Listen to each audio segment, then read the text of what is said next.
नमस्कार. आज आपण रायगड पोलीस भरतीची प्रश्नपत्रिका पाहणार आहोत. चला तर मग सुरू करूया. 988च्या रकमेवर 18% दराने 5 वर्षात किती सरळ व्याज मिळेल?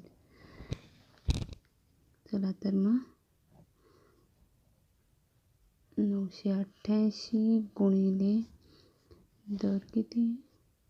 18% आणि वर्ष 5 छेदस्थानी 100. याची तसाच गुणाकार करून घ्यायचा. 18 पंचे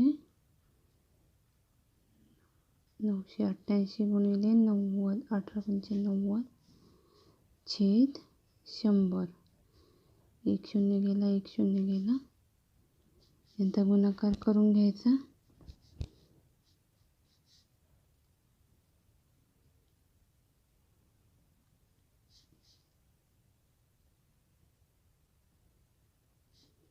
आणि छेदस्थानी 10 आहे म्हणून आपण एका अंकापुढे पॉईंट देणार आहोत. हे आहे याचं उत्तर. पर्यायामध्ये हे.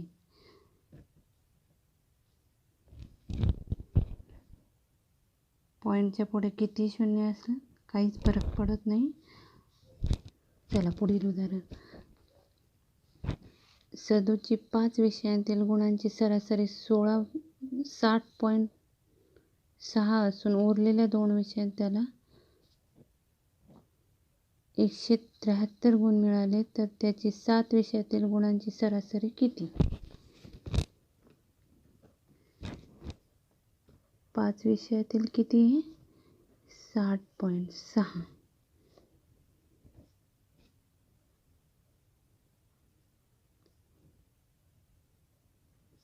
पॉईंट इथे आहे म्हणून हे पॉईंट दिला इथे. 173. याच्यात 173 303 अधिक 173 बरोबर. आता याला 7ने भागायचं.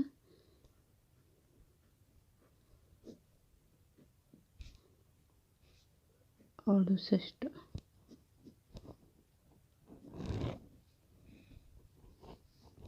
हे आहे याचं उत्तर. चला पुढील पाहूया.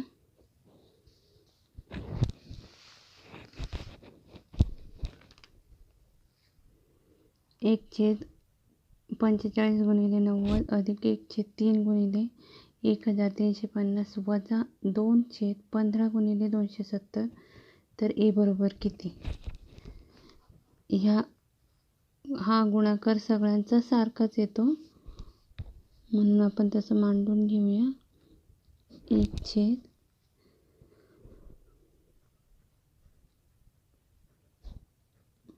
गुणाकार करून मांडून घेतले.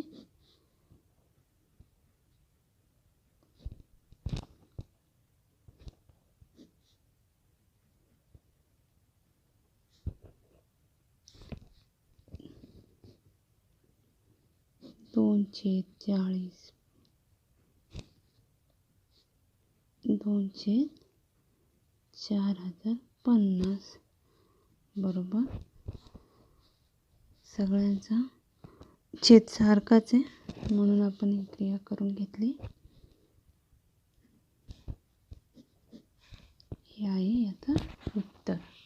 पुढील पाहूया.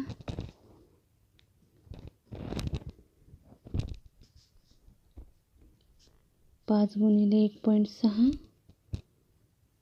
16 पंचे 80 8.0 वजा 14 दुणे 28 म्हणजे 1 पॉईंट आहे म्हणून 2.8 छेदस्थानी 1.3. आता यांची वजाबाकी.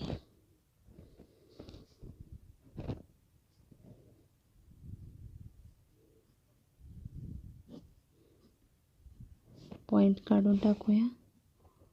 52/13 आणि या ठिकाणी आहे 13ने भाग जातो. 13 के 13 13 52. उत्तर आहे 1.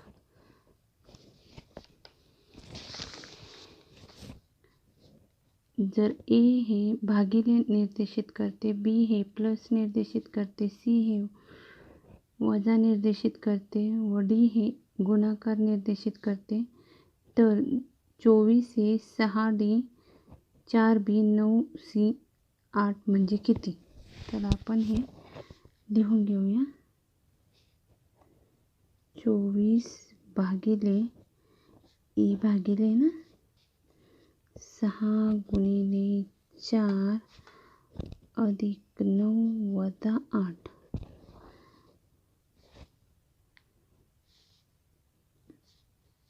यांची क्रिया करून घेऊया. उत्तर येतं 17. पुढे घेऊया. हे पूर्ण वर्गमुळात आहे. वर्गमुळात 0.005625 छेद 0.25. आता आपण पॉईंट नंतरचे अंक वरती 6 आहे आणि खाली 2 आहेत, ते सारखे करून घेऊया. 5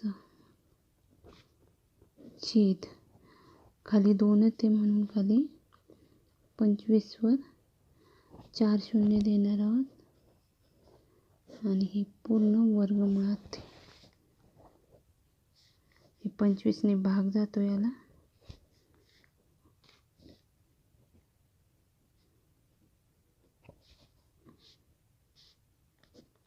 पंचवीस एके 25,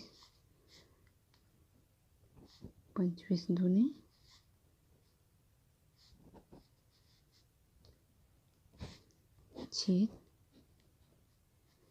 10,000.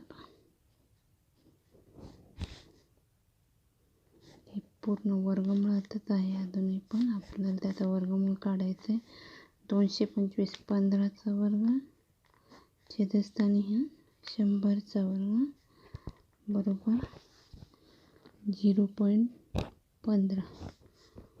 2 अंक डावे. हे आहे त्याचं उत्तर. तर आता मग पुढील गणित पाहूया. खालीलपैकी कोणत्या संख्येस 7, 9 व 11 या तिन्ही संख्येने भाग जातो? आपण पर्यायावरून जाणार आहोत. ही पहिलीच संख्या घेऊया. या संख्येला 7, 9 व 11. 11ची कसोटी काय आहे? एकाड संख्यांची बेरीज मग त्यातला फरक. ही 7 आणि 2 9 आणि हे 9. 9तून 9 गेले 0. 11ने जातोय. आता 9ने पाहूया. 9 जातोय बेरीज येते 18 आणि 7ने 7ने पण जातोय. चला आता मग हीच ती संख्या आहे. याच्यासाठी कसोट्यांचा वापर करायचा. सोपे जात आहे. अ या नळाने एक टाकी 30 मिनिटात भरते. ब या नळाने टाकी 15 मिनिटात भरते. दोन्ही नळ एकाच वेळी चालू ठेवल्यास टाकी किती मिनिटात भरेल? किती वेळात भरेल टाकी? या ठिकाणी भरते ना, इथे भरते, इथे भरते. मग आपण असं घेऊ शकतो 30 गुणिले 15 छेदस्थानी 30 अधिक 15 बरोबर 30 गुणिले 15. 30 अधिक 15 45. 15ने भाग जातोय. 15 एक 15, 15 त्रिक 45. परत 3ने भाग. 3 10 30 बरोबर 10 मिनिटे. पर्याय क्रमांक 1. चला पुढील उदाहरण पाहूया. 51 ते 70 पर्यंत येणाऱ्या विषम संख्यांची बेरीज त्याच दरम्यान येणाऱ्या समसंख्यांच्या बेरजेपेक्षा कितीने कमी आहे? 51 ते 70 पर्यंत विषम संख्या आहेत 600. विषम संख्यांची बेरीज आहे 600 आणि समसंख्यांची बेरीज आहे 610. यातला फरक फरक काढायचा आहे. मग 610मधून 6 गेले म्हणून 610 वजा 610 निघाल. एका मुद्दलाची चक्रवाढ व्याजाने 2 वर्षात रक्कम 2.25 पट होते तर व्याजाचा दर किती असेल? व्याजाचा दर विचारला. आपण या ठिकाणी मुद्दल समजा 100 मानू. मुद्दल 100 मानू.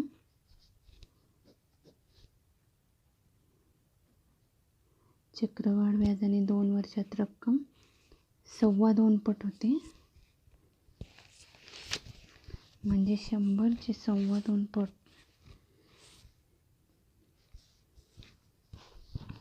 चक्रवाढ व्याजाने 2.25 पट 225 होते. म्हणजे आपल्याला व्याज किती मिळाले? व्याज मिळाले 125. 125 व्याज.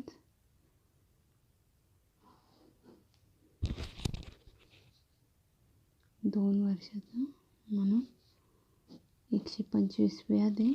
आणि 125 भागिले 2 75. म्हणून व्याजाचा दर 50% असेल. 4 गवंडी रोज 6 तास काम करून एक भिंत 6 दिवसात बांधतात तर 2 गवंडी रोज 8 तास काम करून तेवढीच भिंत किती दिवसात बांधतील? 4 गुणिले 6 गुणिले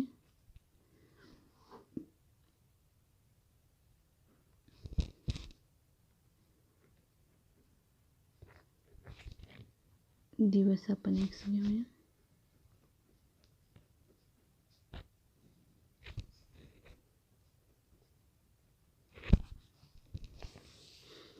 4 एके 4, 4 दोन्ही 8, बे एके बे, बेत्रिक 6, 3 गुणिले 3 9. हे आहे दिवस. चला तर मग पुढे. पाण्याने पूर्ण भरलेल्या बादलीचे वजन 25 किलोग्राम आहे तर पाण्याने अर्ध्या भरलेल्या त्या बादलीचे वजन 14 किलोग्राम आहे तर बादलीचे निव्वळ वजन किती? पाण्याने पूर्ण भरलेल्याचे वजन किती आहे? 25. 25 वजा 14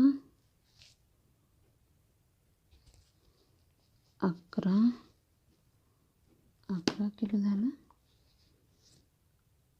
11 गुणिले 2 22.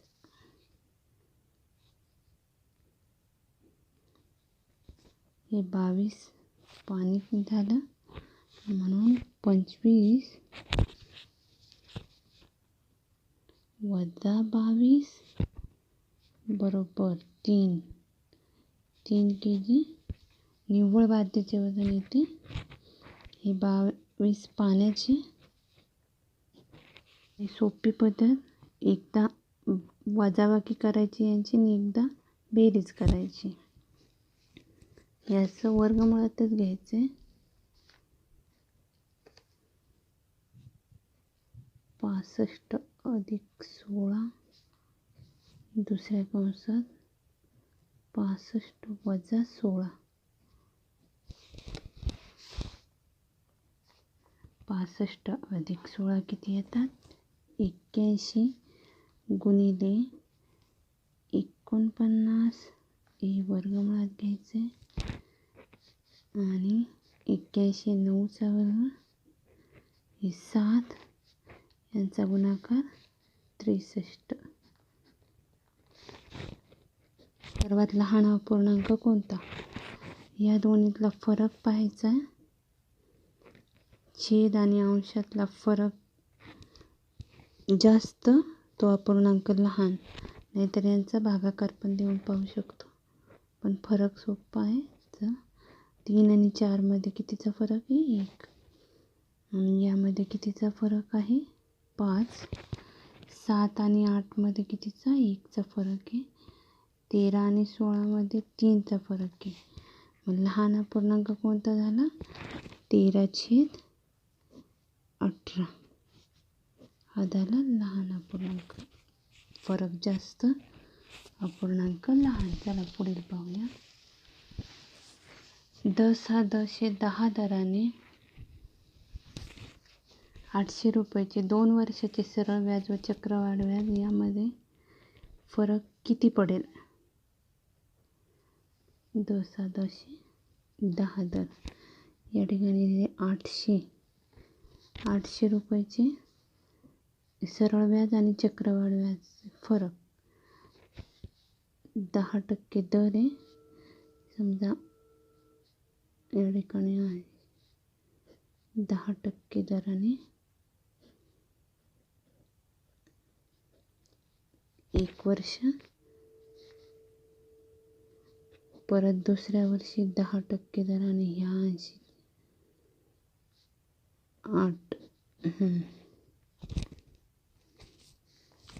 8 रुपये. पहिलं उदाहरण पाहूया. 8 वर्गमुळात 28 भागिले 2 वर्गमुळात 7 या ठिकाणी आपण असं घेऊ शकतो. हे 8 वर्गमुळात 28 भागिले हे 2 आतमध्ये नेता येईल. 2 वर्गमुळात गेल्यावर किती होईल? वर्गमुळात 4 गुणिले 7 7 चौक 28. 8 वर्गमुळात 28 भागिले वर्गमुळात 28 हे गेले राहिले किती? 8. हे आहे याचं उत्तर. एक वस्तू 12% नफ्याने विकण्याऐवजी ती 10% तोट्याने विकली तेव्हा त्याला पूर्वीपेक्षा 880 रुपये कमी मिळाले, तर त्या वस्तूची खरेदी किंमत किती? 12% आणि 10% किती झाले? 22% आणि 880. 22% ना 880. मग 1% कितीचा आहे? 40चा. 1% 40. 22 चौक 88. आणि 100% बरोबर किती होईल? बरोबर 4000 त्या वस्तूची खरेदी किंमत. एका वृत्तचित्तीच्या तळाचा परिघ 6 मीटर असून उंची 44 मीटर असल्यास त्या वृत्तचित्तीचे घनफळ किती असेल? या ठिकाणी आपल्याला पहिला त्रिज्या काढावी लागणार आहे आणि परिघ दिला आहे, त्याच्यावरून आपण त्रिज्या काढू शकतो. परिघ किती? 6. परिघाचं काय सूत्र आहे? परिघ बरोबर 2πr. मग 6 बरोबर 2 गुणिले 22/7 आणि गुणिले r. या ठिकाणी घेऊया इकडे 6 गुणिले 7/2 गुणिले 22 बेक 6 7 21/22 हा झाला, ही झाली त्रिज्या r. मग आता आपण वृत्तचित्तीचे घनफळ काढूया. घनफळाचं काय सूत्र आहे? πr वर्ग h. पाय rचा वर्ग आणि h हे घनफळाचं सूत्र आहे. त्यात आपण टाकून घेऊया. पाय 22/7 गुणिले r वर्ग म्हणजे 21/22 गुणिले 21/22 आणि h किती दिले 44. हे 22 गेले, हे 22 गेले, 7 एके 7, 7 त्रिक 21, 22 एके 22, 22 दुने 44. आता यांचा गुणाकार करून घेऊया. 3 गुणिले 21 गुणिले 2, 3 दुने 6, 6 गुणिले 21, 126. 126 हे मीटरमध्ये दिले. आपलं उत्तर पण घनमीटर. 126 घनमीटर. पुढील उदाहरण. 10 हे 5 दराने सरळ व्याजाने दामदुप्पट होण्यास किती वर्ष लागेल? चला तर मग दामदुप्पट म्हटल्यावर आपण याचं एक सूत्र पण आहे, पण आपण शॉर्टकटमध्ये असं काढूया.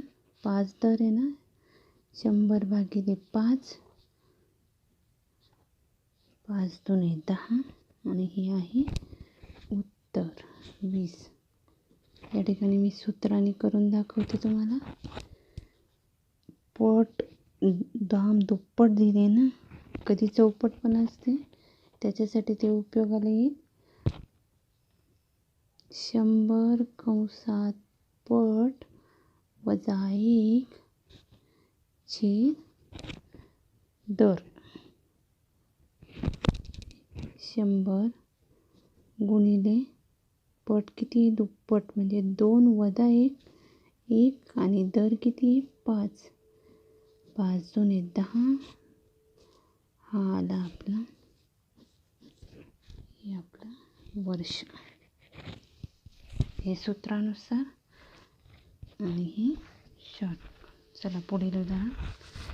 2 संख्यांचा मसावी 36 आहे, तर खालीलपैकी कोणती संख्या लसावी आहे? मसावी किती आहे? 36. मग आपण 36ने या संख्या यांच्यापैकी कोणत्या संख्येला भाग जातो? तर 36ने जाईल 324ला भाग, कारण 36 18च्या पाड्यात आहे. 18 दुने 36 आणि हे 324 आहे 18चा वर्ग.